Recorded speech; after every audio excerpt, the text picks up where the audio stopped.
दोस्तों, दुनिया में एक ऐसा देश है जहाँ के लोग लाइफ को सिर्फ जीते नहीं हैं, बल्कि इसको एंजॉय करते हैं। इस देश की जनसंख्या है 55 लाख, यानी इस देश में सिर्फ 55 लाख लोग रहते हैं। ना इस देश में बेरोजगारी है, ना इस देश में किसी चीज की कमी है, और ना ही इस देश में किसी प्रकार की कोई समस्या है। यहाँ के लोग दुनिया में सबसे ज्यादा खुशहाल लोगों की लिस्ट में सबसे पहले नंबर पे आते हैं। दोस्तों, मैं बात कर रहा हूँ फिनलैंड की।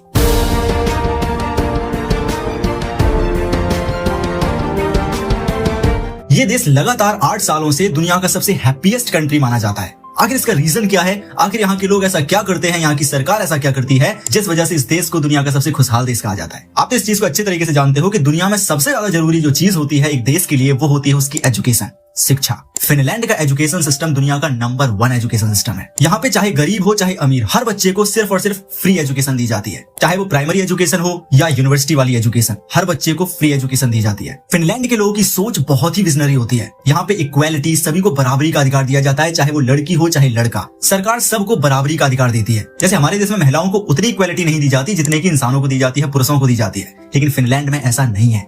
फिनलैंड में जितना रेशियो मैन का है उतना ही रेशियो वीमेन का है। मतलब कॉर्पोरेट में, बिजनेस में, हर तरीके से मेल्स और फीमेल्स लगभग इक्वली ग्रो कर रहे हैं। यहाँ पे ऐसा बिल्कुल नहीं होता कि किसी बच्चे के पास पैसे नहीं है तो वो अपने सपने पूरे नहीं कर सकता। यहाँ पे सरकार उसकी खुद मदद करती है, इसीलिए यहाँ पे एजुकेशन बिल्कुल फ्री दी जाती है। फिनलैंड में लगभग 80% लोग पब्लिक लाइब्रेरी में जाते हैं पढ़ाई करने के लिए, स्टडी करने के लिए, अपना ज्ञान बढ़ाने के लिए। 80% लोग, सोच के देखो कितना बड़ा रेशियो है। और शायद इसीलिए यहाँ के लोग सबसे खुशी रहते हैं। इस देश में ना तो ज्यादा बेरोजगारी है, ना ज्यादा भूखमरी है, ना ज्यादा गरीबी है, सिर्फ और सिर्फ खुशहाली है। फिनलैंड की लगभग 75% जमीन पर सिर्फ और सिर्फ जंगल है, हरियाली है, और यहाँ पे लगभग 1,88,000 सिर्फ और सिर्फ झीलें बनाई गई हैं, झीलें। तो यहाँ पे आपको नेचर और रिचनेस दोनों भरपूर मात्रा में मिलते हैं। एक तरफ दुनिया के ऐसे देश हैं जहाँ पे जंगलों को अंधाधुंध कटवा दिया जाता है, और एक तरफ है फिनलैंड जहाँ पे नेचर से बहुत प्यार किया जाता है। दोस्तों, जहाँ की मुझे लगता है कि फिनलैंड ऐसा कर पाया बिकॉज ऑफ एजुकेशन, क्योंकि वहाँ का एजुकेशन सिस्टम बहुत पावरफुल है, बहुत अच्छा है। जैसे हम लोग चाय पीने के शौकीन होते हैं, वैसे ही फिनलैंड में ज्यादातर लोग कॉफी पीने के शौकीन है। अगर आप गूगल करोगे तो आपको पता चलेगा फिनलैंड दुनिया का एक ऐसा देश है जहाँ पे सबसे ज्यादा कॉफी पी जाती है।